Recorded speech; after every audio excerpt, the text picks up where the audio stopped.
Hello everyone. Look what we're doing today. Geraniums.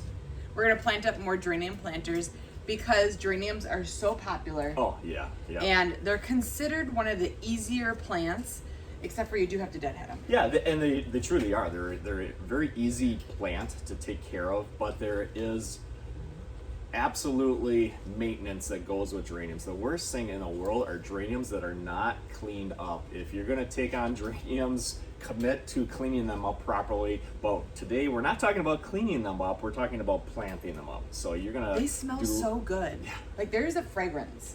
I love it. This is one of the first crops that we bring into our greenhouses right away in February. Right away we're planting up geraniums. These are zonal geraniums. These are coming from our friends at Plant Peddler in Cresco, Iowa. They start the rooted cuttings for us.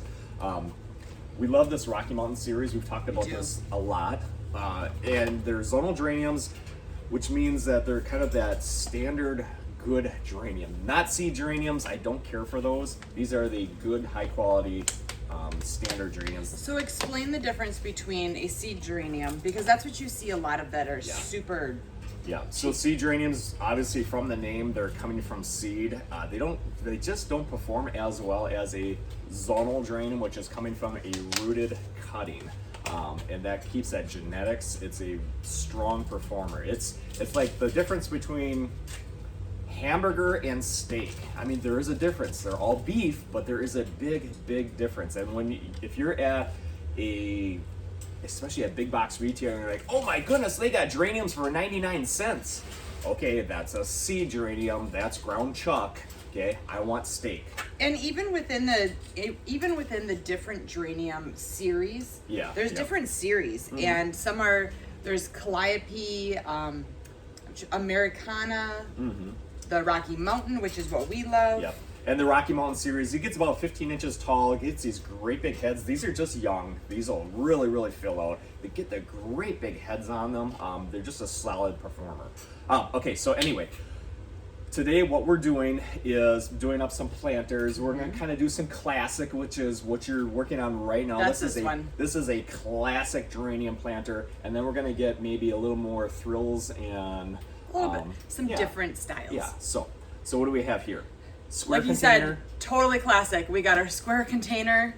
I have two red geraniums. Those are Rocky Mountain. I have the Dracaena or the spike, so you kind of got that tallness going on. And then I put a double Bacopa out the front of it. We like the absolute doubles. Classic container. In the Bacopa, we really have come to love the double Bacopas rather than the regular single. And the Bacopas really have come a long way on how they perform. Because they can fizzle out during the summer. They're maybe not as prolific as other. There's a lot of other.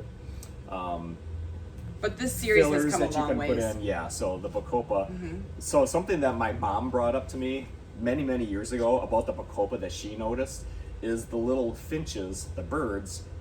There's a little tiny seed in the Bacopa that they must love. So the Bacopa actually draws in some of those birds just naturally. Yeah. That's cool. Yep. So I went with the size of the pot that I have. And so if I would have had a bigger container, I would have maybe done 3 with the spike in the middle and maybe a Bacopa off each side. But you have to plant according to your pot size. Because if I tried cramming in, and I probably could cram in another plant, it would just be overcrowded.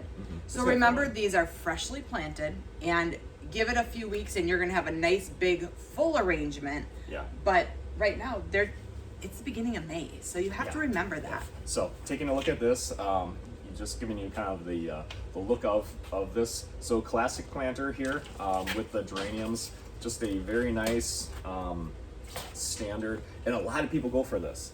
Many people they want something really like a wow, but there are so many customers, and this is what they want to walk out the door with. So and if you want red, white, and blue, guess what? Oh, that's Put easy. a flag in it. Yeah. You're all American at that point. Yeah, absolutely. So yes, nice classic. Okay. So now we're gonna go with a little bit more fun containers. So I have a watering can. You can use a real watering can, but you have to make sure there's drainage. This isn't. This is just for looks. So this one I'm gonna do a little bit brighter. I'm still gonna use something tall in it because I really do like that. Oh, can you do me a favor? Can you put the tags in that one? Oh, sure. Thank you. So I'm gonna plant it my direction and then I'll turn it around. Can you show them also on the spike, like there's a flatter portion. I like to have, do you see how it's fanned out like that? And then turn it the other way. Do you see how narrow it is? You're gonna get a lot more show if you, when you're planting plants in a container, look at how they actually are growing and get it so that you have a lot more display to it. You have a design eye, so when you are planting these up, you're thinking about like how they look, not only in the long run, but how they look right now. Right. So, you know, those plants will grow and turn, but you still always plant so that it looks good. So that, you know, some plants are turned different ways just because of where they're sitting, especially in the greenhouses. Or they might have like a front or back style look to them. So you're thinking about that as you're putting it together so that it doesn't look wonky when we Right turn off this the bat. around. Yeah. So I'm putting in a violet geranium, the Rocky Mountain series. I have lantana in there, and those are gonna pair really nice together because they're gonna have similar care. I love that the adding in the lantana gives a little bit of resistance for deer resistance. The deer typically do not like lantana. As long as you understand, you know, if you're in an area that has a lot of deer will eat anything. So everything is always in play. However, there are some plants that are better than others and some that really give that resistance. So adding in that lantana really does help your containers. At least you've got a chance of keeping those deer from munching on everything. And I'm filling in with a little bit of soil because there's gaps and we're gonna water these afterwards and fertilize them. But very good. Wait until you see the big reveal. It's like, Yeah. la la. And as you're watching, go ahead and comment down below where you're watching from. So that's something we love to ask people. Go ahead and comment your city and state or country that you're watching from. Go ahead and comment that down below, just so we know who our viewers are watching from. So, all right. Yeah, look at that. Okay. Isn't that look like summer, like a popsicle? Yeah. So again, It looks like one of those summer, you know, like the. So the spike in the back, still kind of classic. The geranium, this is the violet. We love this. Again, this is in the Rocky Mountain series. This violet is kind of that hot pink, but it has such a neat throat to it. It almost has like a kind of like an orangish throat coming through on that hot pink.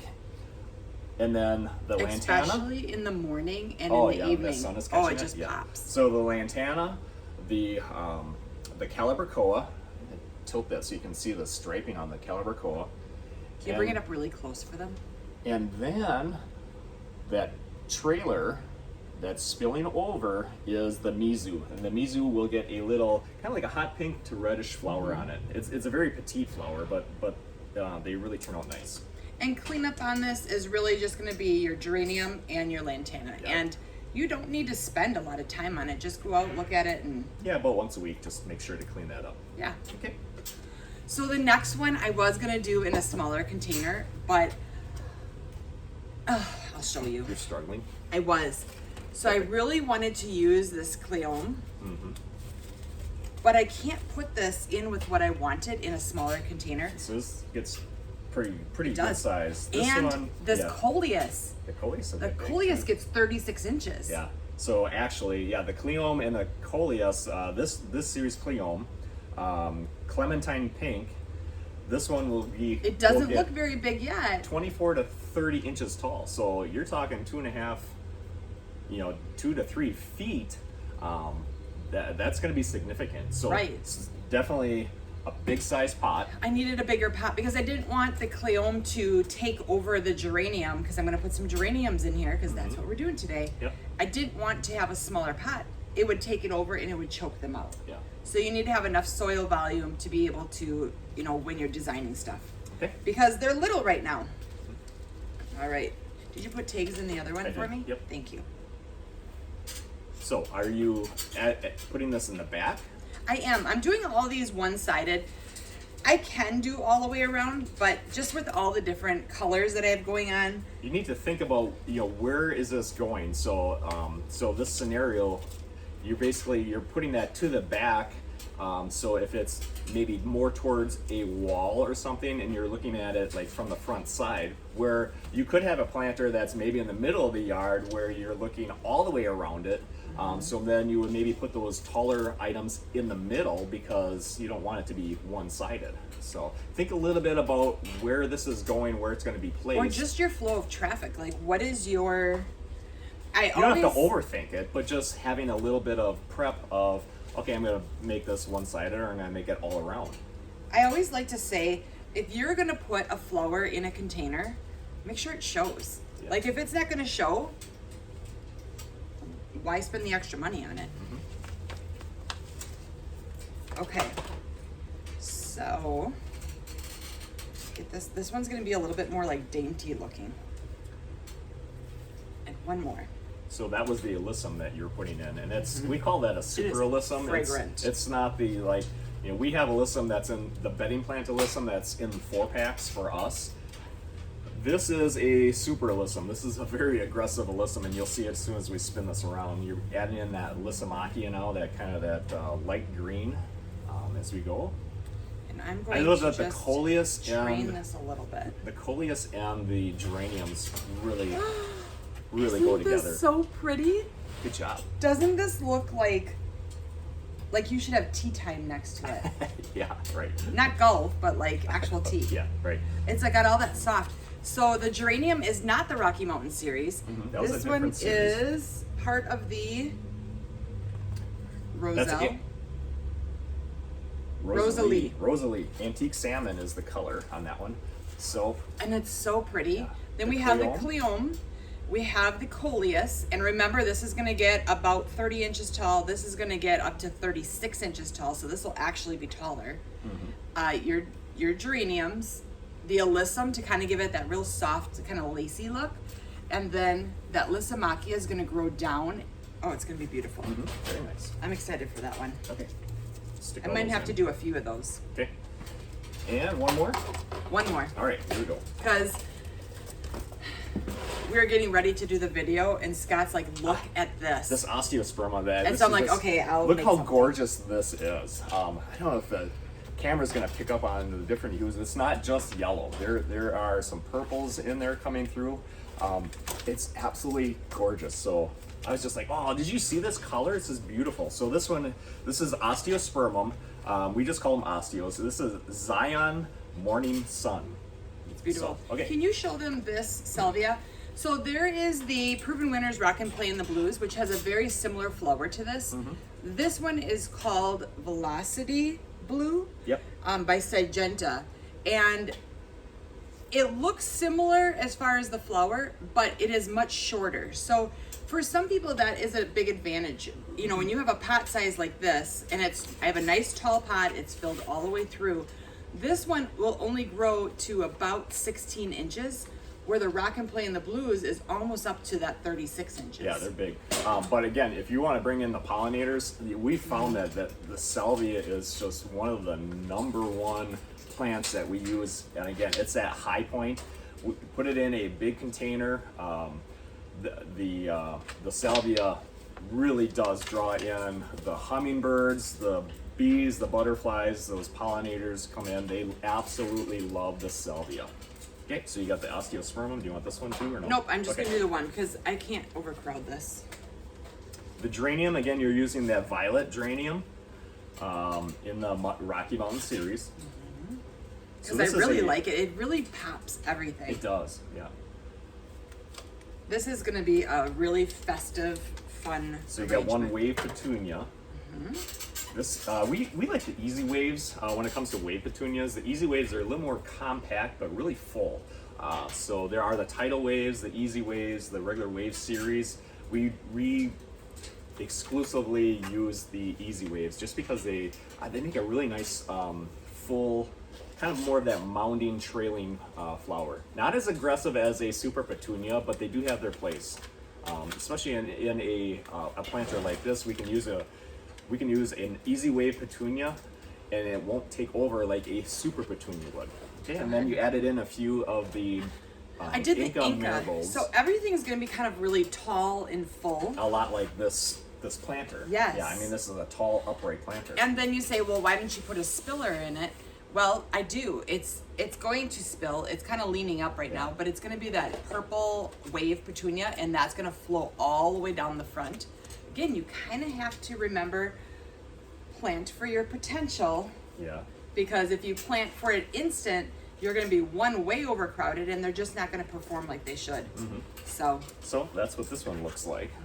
So again, the marigolds, just as a kind of filled in those spots, really. I wanted the and color. The pop. I wanted the little bit of color to pop. But you put them on the outside because even though the Incas are the tall marigold, they're the most aggressive marigold that we have, they're going to be competing against everything else, which is, you know, maybe more vigorous growing. So the osteospermum, the tall salvia, the geraniums, that violet in the Rocky Mountain series, and then the wave petunia.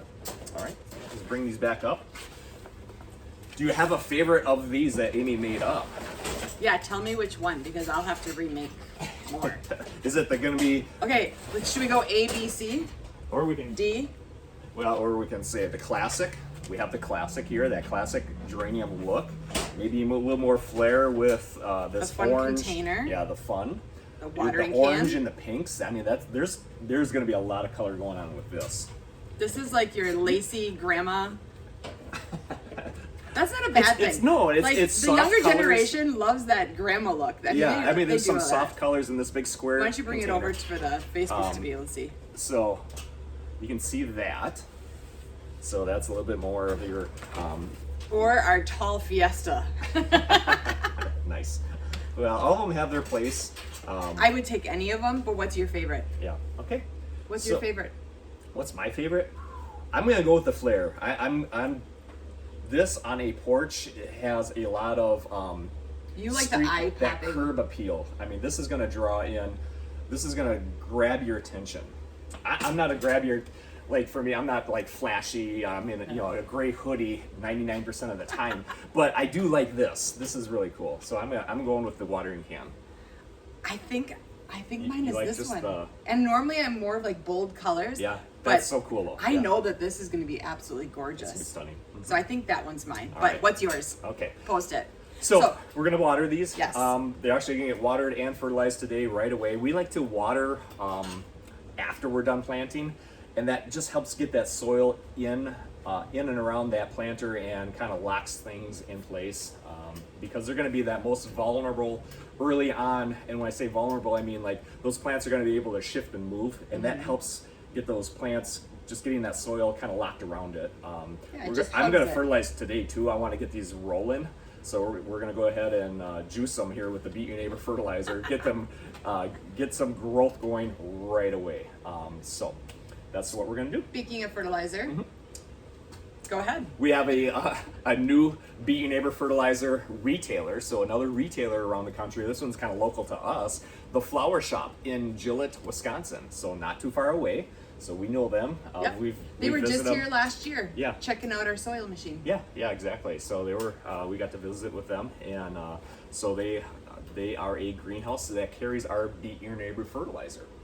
And we're right around Mother's Day, so if you are looking for a Mother's Day gift, a great gift, well, obviously hanging baskets, containers, you have all the yard stuff. That's great gifts. Yeah. But if you don't know and you want to get her a gift card, but you still want to get her a little something, you can give her a jar of the Beat Your Neighbor fertilizer with a gift card. That's a perfect gift. Yeah, give mom some Beat Your Neighbor fertilizer. And you can find it at retailers across the country where you can go on the beatyourneighbor.com and look at the retailer map.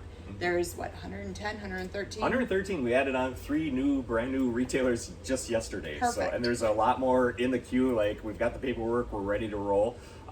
So you telling those greenhouses, those floral shops, even those hardware stores, those retailers, boutique shops, to carry the Beat Your Neighbor fertilizer is the best thing that you can do if you want it locally in your area. When you walk in those doors and say, "Hey, I would buy Beat Your Neighbor fertilizer from you," and definitely business shop. owners listen to that. They do, and definitely shop and try to buy it local if you can. If you can't, You can order it online and we will ship it to 48 states. Yep, right on. Okay, All right. thanks for joining us. We will see you again. Bye. Bye-bye.